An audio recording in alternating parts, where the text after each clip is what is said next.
Hi guys, so for some years now the European Commission has been attempting to deal with the growing problem of e-waste or electronic waste, stuff like phones, computers and other electronic devices. But another problem is cables, and there has been a push towards a universal standard on charging connections. So next Tuesday, members of the European Parliament will meet to finalise an agreement to enforce a single universal charging port law. This would see all mobile devices sold in the European Union be required to offer USB-C ports for charging. Now, this idea has been in the minds of EU regulators for nearly 10 years, with environmental e-waste benefits being the main focus. But one company in particular has been dead set against such an initiative, that being Apple.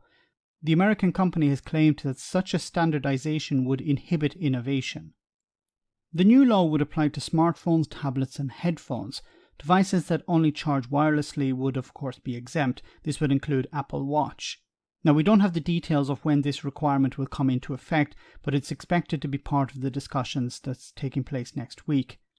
There is a possibility some of the law may be amended or even watered down so that it gets the final seal of approval.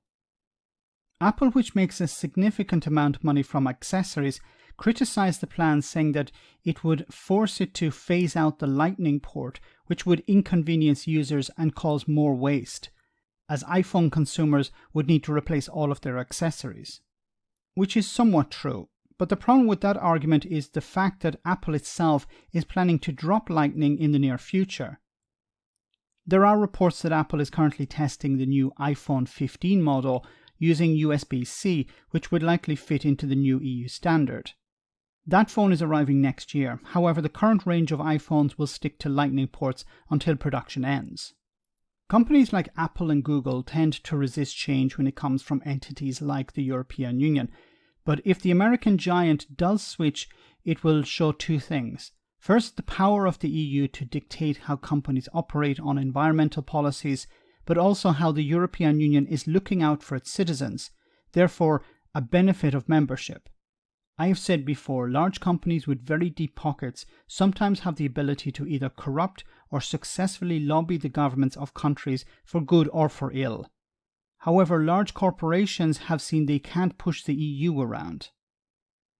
Let me know in the comment section, guys, what you think about all of this. As always, your comments are greatly appreciated. Thanks a lot.